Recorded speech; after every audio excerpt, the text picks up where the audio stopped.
Last tense हमने present perfect continuous बहुत detail के साथ और तफसील के साथ मैंने समझाया था। उसमें बताया था कि किसी काम के करने का मुकर्ररा वक्त और मुद्दत उसमें दी हुई है, पॉइंट ऑफ टाइम या पीरियड ऑफ टाइम उसमें दिया हुआ होता है। और सब्जेक्ट के बाद helping verb have been has been, दो हेल्पिंग वर्ब थे उसमें, और फोर्थ फॉर्मिंग वाली फॉर्म इस्तेमाल हो रही थी और ऑब्जेक्ट। अगर वो टेंस अच्छी तरह आपको समझ में आ गया है, जो न्यू स्टूडेंट हैं उनको मेरा मशवरा है कि वो 10वां टेंस जो है पिछला टेंस ज़रूर देखें अच्छी तरह समझ के। अगर वो अच्छी तरह समझ में आपको आ गया तो ये बहुत इजी रहेगा आपको समझने के लिए, क्योंकि तमाम चीज़ें वही टेंस की सिंस और फॉर उसी तरह इस्तेमाल होगा, पीरियड ऑफ टाइम और पॉइंट ऑफ टाइम भी वही इस्तेमाल होगा, हेल्पिंग वर्ब भी थोड़ी सी तब्दीली होगी। तो तकरीबन ये 10वां टेंस जिन स्टूडेंट्स ने नहीं देखा है तो वो अच्छी तरह उसको देख के समझ के फिर ये 11वां टेंस देखें। चलते हैं आज के टेंस की तरफ। देखिए स्टूडेंट,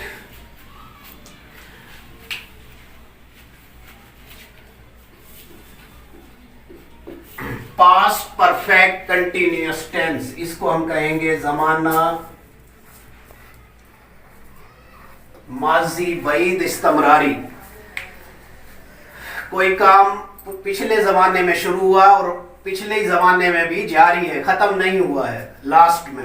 इसकी पहचान देखें, उर्दू में रहा था, रही थी, रहे थे वगैरह ये निशानी है इसकी, और सिंधी में रहो हो, रही हुई, रहा हुआ, ये इसकी निशानी है। इसका स्ट्रक्चर जो है तकरीबन वही है। देखें सब्जेक्ट के बाद उसमें दो हेल्पिंग वर्ब थे प्रेजेंट परफेक्ट कंटिन्यूअस में, have been, had been, have been और हैज बीन, लेकिन इसमें एक ही है, बस इसमें एक ही हेल्पिंग वर्ब होगा, हैड बीन। तमाम के तमाम सब्जेक्ट के साथ हैड बीन हेल्पिंग वर्ब लगेगा, सब्जेक्ट हैड बीन, और वही वाली फॉर्म चौथी फॉर्म ऑब्जेक्ट भी उसी तरह इस्तेमाल होगा, इसी तरीके से होगा।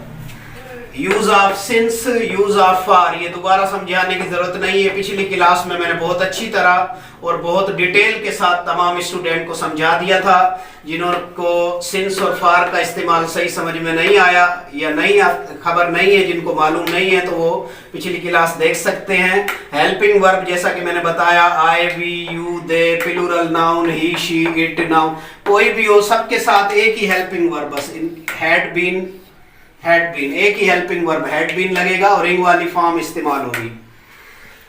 एग्जाम्पल देखते हैं इसकी। देखें, वो 2 घंटे से क्रिकेट खेल रहा था, उसी जुमले को लेके चलते हैं हम जो पिछले टेंस में लिया था, लेकिन उसमें था क्रिकेट खेल रहा है, अब इसमें होगा वो क्रिकेट खेल रहा था, लेकिन टाइम इसमें दिया हुआ, मुद्दत दी हुई है 2 घंटे से। तो देखें इस फॉर्मेट के हिसाब से सब्जेक्ट और फिर हैड बीन, ये सब्जेक्ट आ गया ही और हैड बीन आ गया, ही हैड बीन।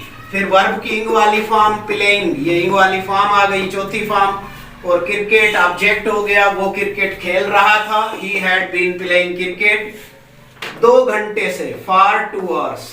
देखिए वही है, बिल्कुल उसी तरीके से टेंस है, ये कोई तब्दीली नहीं है सिवाय इस हैड हेल्पिंग वर्ब के, बाकी पूरा का पूरा सेंटेंस सेम है सेंटेंस, क्योंकि वही जुमले को लेके मैं समझा रहा हूं ताकि स्टूडेंट को आसान तरीके से अच्छे से समझ में आ जाए।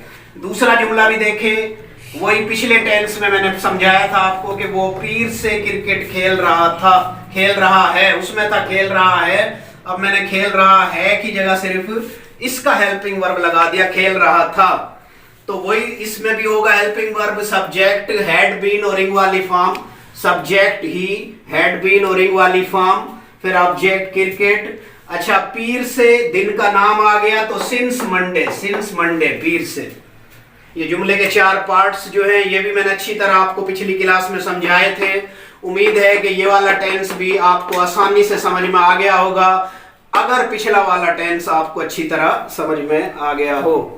तो स्टूडेंट, ये 11वां टेंस बिल्कुल 10वें टेंस से मिलता जुलता टेंस है, पहले उसको अच्छी तरह आप समझ के फिर ये 11वां करें। इसके बाद जो अगला नेक्स्ट आखिरी टेंस होगा 12वां टेंस फ्यूचर परफेक्ट कंटिन्यूअस, वो भी बिल्कुल इजी है। अगर ये 2 टेंस आपको अच्छी तरह समझ में आ जाएंगे तो अगला भी समझ में आ जाएगा। मिलते हैं नेक्स्ट क्लास में। थैंक